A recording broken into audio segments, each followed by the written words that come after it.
Hey guys, has everyone had coffee? Just making sure before we start. Yes? All right. Good. Very well done. Hey, so I wasn't sure if I understood the exact notion of the flashback track. So what I'm going to do is, for some reason, take you through the slides that I had done last time and then talk about all the stuff that's changed in the meantime. Cool ringtone. But what I'd like to do is, if you have questions, not if you have a comment that you'd like everyone else to hear, but if you have questions, can you just let me know? Because it's better if we get those out of the way. Yeah? Okay? All right. Okay. So, at the time that I gave the talk, we were actually trying to understand, the relevance of some of this stuff. And it was actually in the midst of some very serious debates. Do you guys remember the Apple FBI case? All right. Who wants to tell someone else what happened? Anybody? If you remember it. I got a lot of nods. So if you remember it, tell someone else what happened. Come on. Come on. What didn't they want to disclose?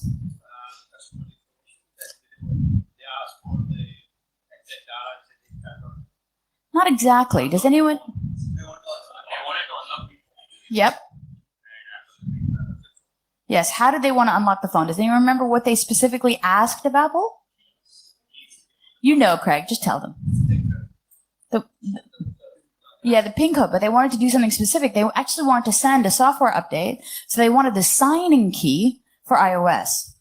All right? So here's the deal. There is a gradation, like a gradient, from asking to unlock one iPhone and then asking to have the signing key for iOS. There's like a little tiny bit of difference between the two things. But those were the discussions that were happening at the time. And what you saw was the FBI had their case completely ready. They were ready to go. So the idea that was there on the shelf is that, okay, the FBI had been planning this for ages. They were just looking for an opportunity in order to come out with all this legal stuff to try to force Apple to give this type of cooperation with the authorities. And the way that you look at this problem, whether you think, what a bullshit, it was like almost a terrorist incident. Of course, Apple should cooperate and give everything they need for law enforcement. How many of you believe that? I'm serious. It's okay. It depends on your point of view, right? So if you really believe that there are extreme cases, and the usual ones that are used are pedophilia and terrorism, where you are forcing cooperation of private companies to assist in these type of law enforcement actions. So again, how many of you feel in extreme cases, pedophilia, terrorism, national security, that you should cooperate with the authorities? Okay, I'm putting my hand up for you guys. This is not a representation of belief. I want to point out that there is some divide, that it's okay to have this point of view. Not okay for me to yell at you through the microphone, but that this contention means that we have allowed a certain amount of rights and permissibility to our governments in order to act on our behalf to promote and provide for public safety. Okay? Sometimes, though, especially like when I was presenting this talk, there was a concern that there was a huge discrepancy between the initial intent and the actual action of the authorities when it came to some of these subjects. And I like to say that national security is pretty much the root password to everything. Oh, it's a case of national security. All right, here you go. Here's all the data. Here's access to the telecommunications network. Here is everything that we've ever used, in every record we've ever maintained. But what you see is that intelligence agencies, as a result of this national security root password, that they have complete and utter information awareness. They know everything. They know who you call. They know where you've been. They know all of your list of friends and how they hang out. And that these agencies, even though they have this complete unfettered access to all of this data and can force mandatory cooperation and include that with silence. You're never allowed to discuss these issues when you cooperate with the authorities. So even though they can do all this shit, they still are afraid of cryptography. And they call this the going dark problem. Have you guys heard of that? The going dark problem? Yeah? Okay. So what you see is that this going dark problem of anyone who's using publicly available cryptography to hide any of their information is a serious concern, because it means that the eye of Sauron that's coming out of these agencies is not able to penetrate these pockets using crypto. So there's a lot of attempts to do cryptanalysis, to break the cryptography, to do traffic analysis, to try to determine who's talking to who. None of this should come as strange. But even though we knew the extent of which some of these activities were happening and the mass surveillance was going on, you didn't really see a sort of knee-jerk reaction that was a sort of common reaction from the public. You saw a little bit of outrage on CNN, but how many of you live in countries where the legislation actually changed after the Snowden revelations? Even in the United States, the legislation didn't really change after the Snowden revelations because the initial authority where all of the work that was based on the Patriot Act, the makers of the Patriot Act, when they were actually conducting a review, said no fair interpretation of the Patriot Act could have led to the abuses which it led to. So the makers of the act themselves acknowledged that there was a far-reaching action that was not in line with the original intent of the Patriot Act. And that's really the problem. So this stuff, talk about flashback, it should bring you to the way, way back machine where we had the original crypto wars. Does anyone remember that? It's an age test. No? Original crypto, you do remember, and you're just not putting up your hand, Craig. Very disappointing. So all the old people in the room, the original crypto wars, they were fought in the 1990s. And if you remember, what it was that like there were these heads of the FBI, and what they wanted to do was have surveillance capabilities everywhere. We're not even talking about the NSA. We're talking about the FBI who wanted to do this. And the guy who was at the FBI who did it, and I know they have a slight resemblance, but this was Louis Freeh. Does anyone remember him? Well, Louis Freeh was also famous because he investigated the famous blue dress. Monica Lewinsky, Clinton, the blue dress with the stain. Okay. Meet me after if you want to know. So the clue is, that was his CV. He took down the mafia. He fought this evil cryptography machine, and he managed to investigate, Clinton. So, but at the time, and now I miss him. Now I like Comey's my homie stickers everywhere. But we also had James Comey, who was saying, look, I don't want back doors in cryptography. I want front doors. I want, with a court order, to be able to come into anyone's so-called house with a lawful, authority, with a warrant. And I want to be mandated to do this by the court. And they wanted the same thing, at any time to be able to come in. And actually, it's not that different from other governments across the world. So if you take a look at the French government, the English government, they all wanted the same thing. They wanted to be able to come in. They wanted to have key escrow or other such huge repercussive types of capability. And part of this, in order to do the kind of stuff that they wanted to do, it requires a certain amount of magical thinking.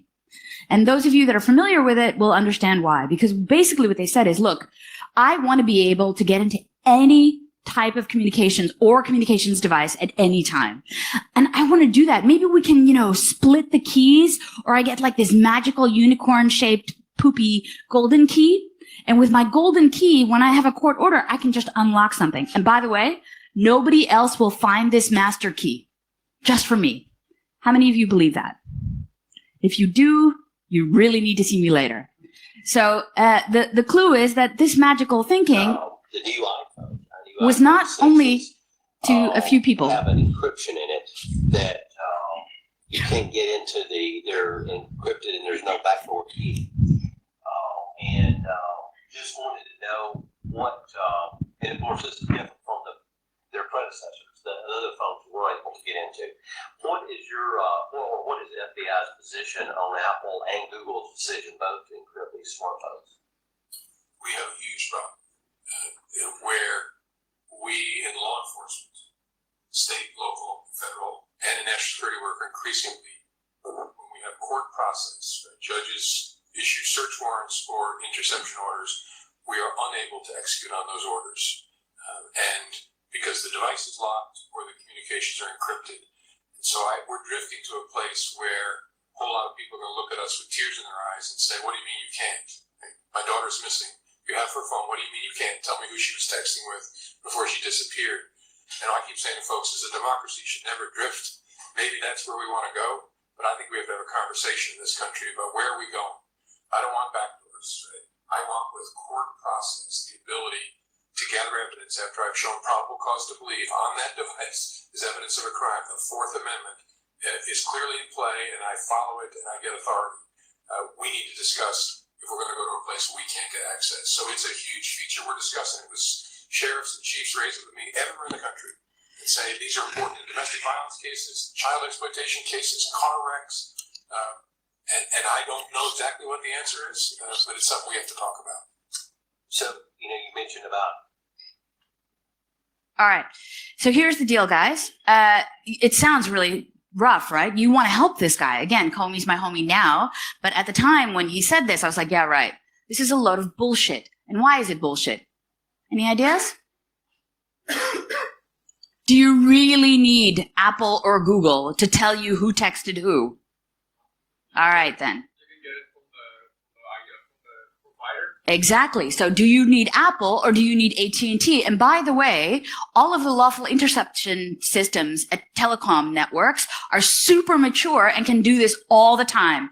And if you just have access to iCloud, that's a different type of permissive action to go ask if this stuff is backed up, that you just get it from there. So again, this is bullshit and it's being sold to senators who buy that bullshit and then take it on board. Yes. I believe that Apple now.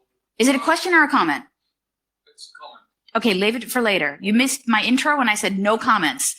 Oh, sorry. No, questions are for good. So please ask questions, but please reserve your comments for later, or talk to me afterwards. So yeah.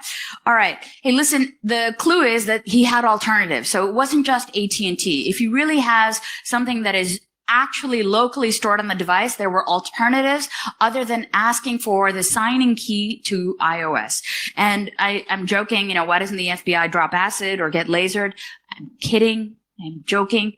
So, but there are options that he could have done. He could have tried to look at how he defeats a secure enclave, or do some actual decapping, or actually figure out with infrared laser glitching how to strip off every layer and then do it that way. And I want to show you something, because there actually is a video at the time. This is all 3.5 years ago. Okay, there was a Shenzhen market trick.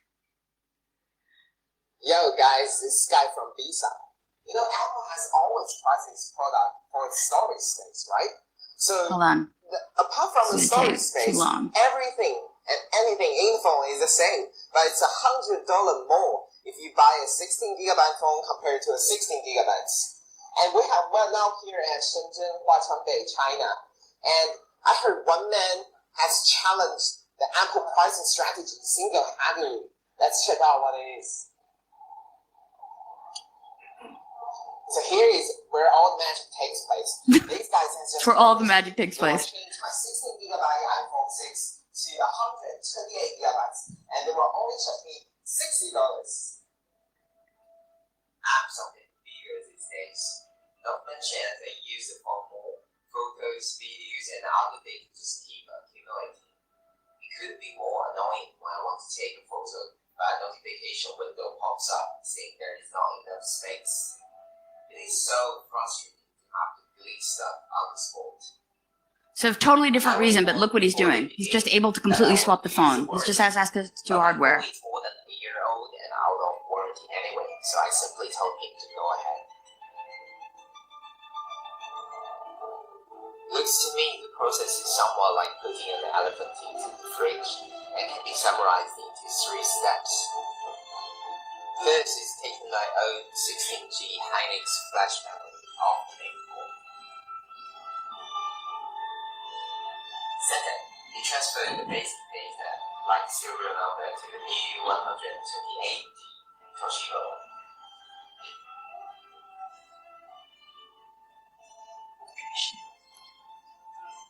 Guys, I'm like... And so, put the new flash memory back to the main board and reinstall the iOS.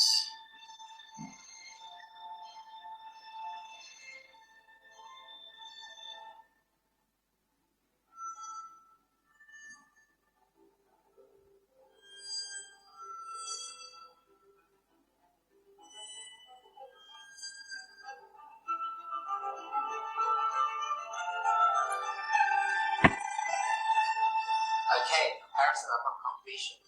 On the left is a screenshot we took before the notification. On the right is system info displayed on the modified phone itself. The usable capacity was up from 11.9G to 114G. Serial number and other ID information associated with the phone was exactly the same. The point is, this guy was able to do all of this in a Shenzhen market for super cheap, but he didn't require a lot of user interaction in order to actually get to the data on the phone. And that's like kind of the point. The FBI could have done the same thing. They could have asked the cooperation of the NSA to lock it. They didn't do any of those things, and instead try to figure out how they can just brute force this access directly by demanding the most of that they could with Apple. So it wasn't really a question of, is it the Apple versus FBI? It wasn't even a question, is it privacy versus security, which is what a lot of people in the media made it. It was really a question of, what rights do private companies have to retain their liberty versus the control that's exercised by government in certain cases that is far beyond, again, it's action versus intent. It goes far beyond the original depth of powers that was given to them in order to promote and protect public safety. So this is relevant because it actually causes some unintended effects. Are you concerned about how hard China is making it for U.S. tech companies to do business there? I am concerned. This is something that I miss him too. Oh my God, I miss him. My entire foreign policy team, as well as people like Secretary of Treasury Jack Lew and Secretary of Commerce Penny Pritzker, have raised with them. They've got a couple of laws that are working their way through the system that would essentially force all foreign companies, including U.S. companies, to turn over to the Chinese government mechanisms where they could snoop and keep track of all the users of those services. And as you might imagine, tech companies are not going to be willing to do that. Those kinds of restrictive practices, I think, would ironically hurt the Chinese economy over the long term, because I don't think there's any U.S. or European firm, any international firm, that can credibly get away with that wholesale turning over of data, personal data, over to a government. And so we've made very clear to them that this I'm is going to stop him change. because here's the deal. There is no foreign government that's going to have the wholesale turning over of data. And this applies to China, but it equally applies, of course, to the United States, right?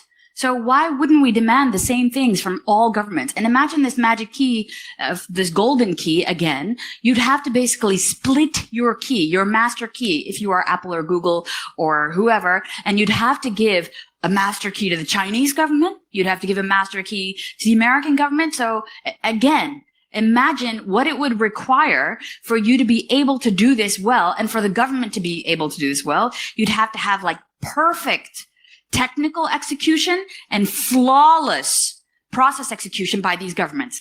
I want to ask you, have you ever seen a government do anything with flawless execution?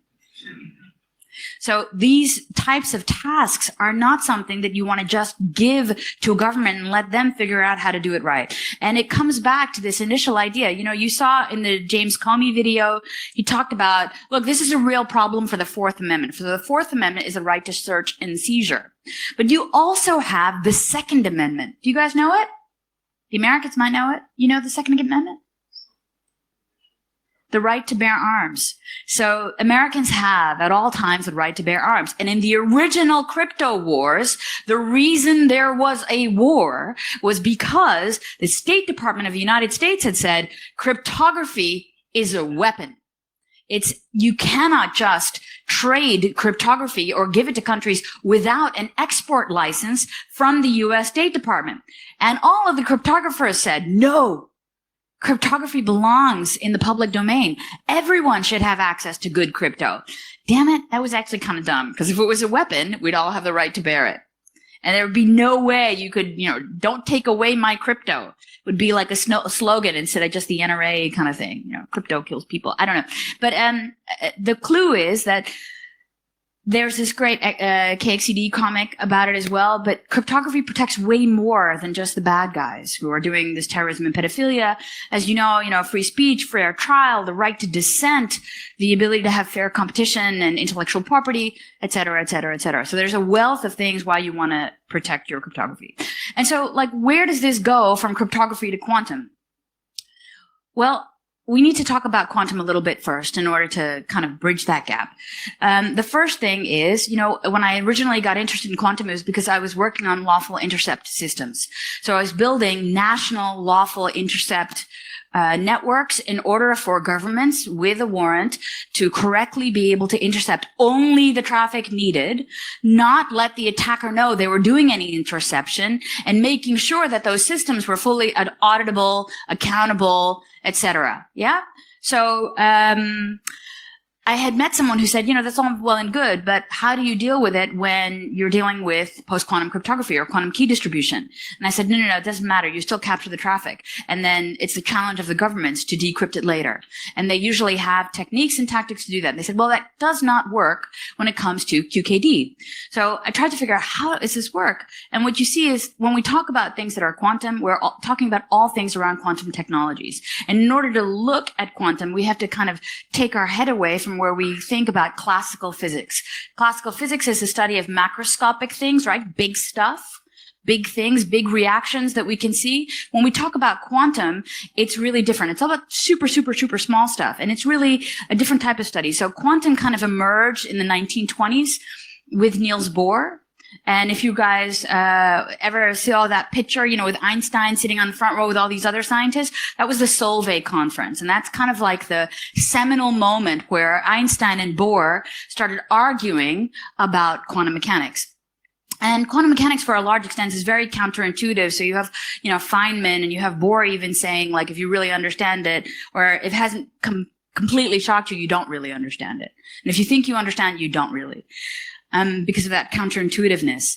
And what you should know is that it's not about something like where you have an action and a reaction, a highly deterministic outcome, but you have something happen and probably something else could follow. Okay, so in order to study some of these effects, you also are talking about super, super, super cooling the particles, the subatomic particles, in order to be able to study how they interact with each other.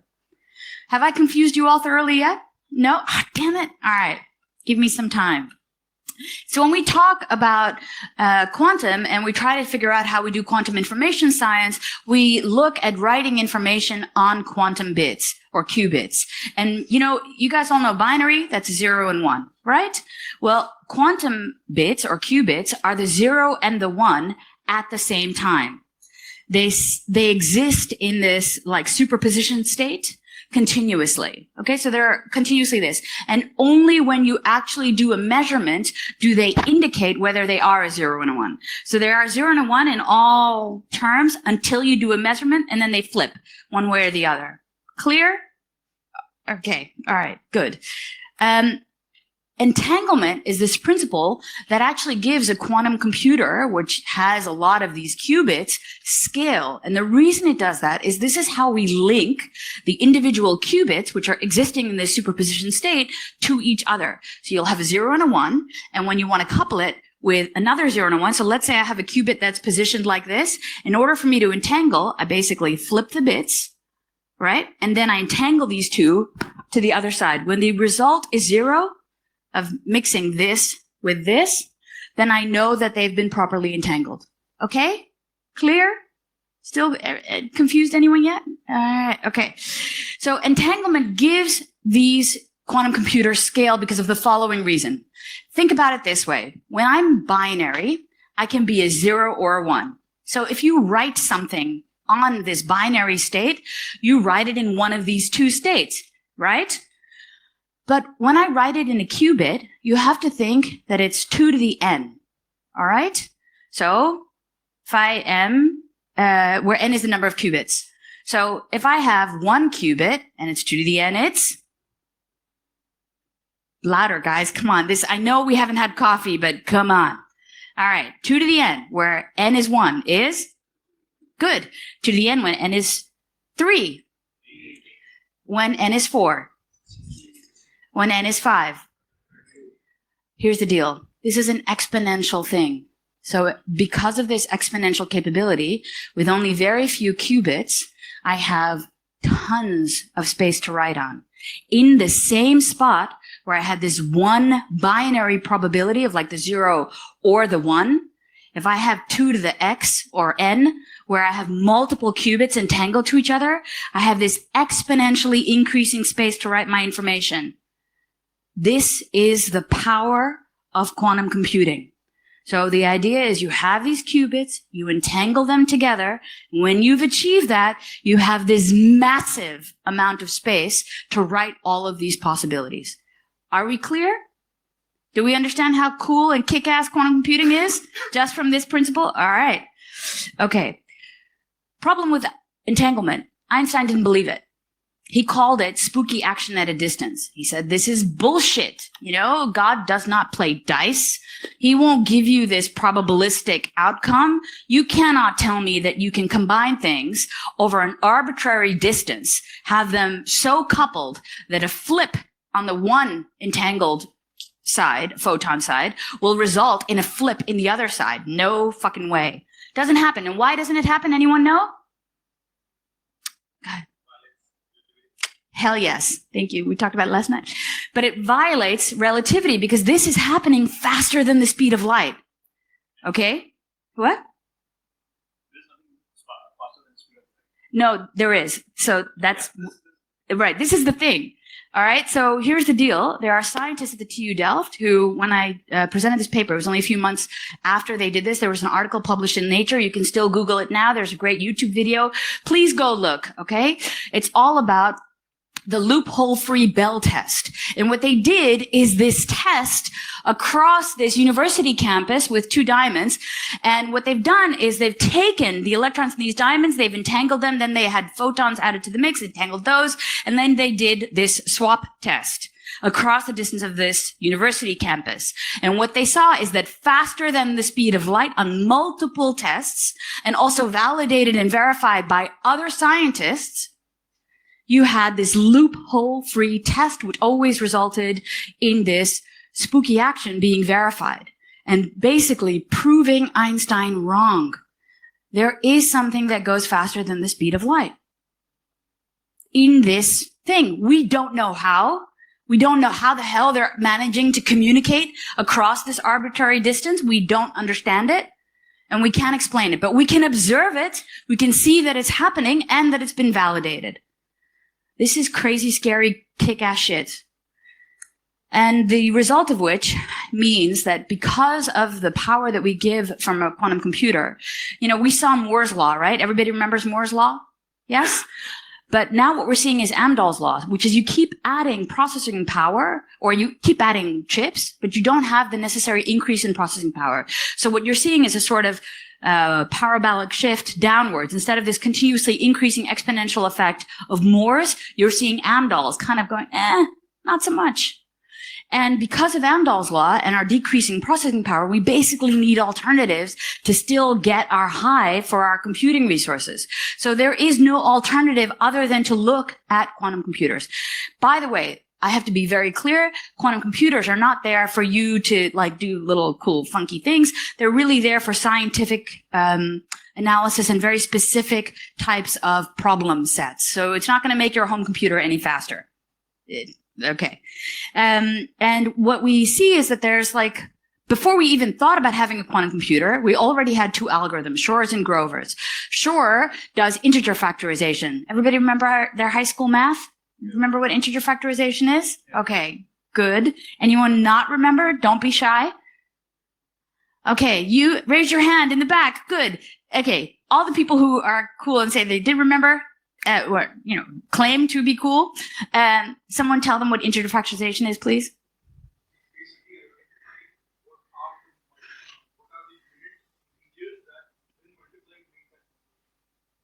Okay, that I'm gonna help you. So like, let's take a number, like, pick a number. Sure, 34. So we know that like there are certain thingies that get to 34, right? So what are all the integers that will get us 34? Huh? right? But what else? 1 in 34? Okay. So here's the deal, right? That's how we get it. But for cryptography, this is relevant. Why?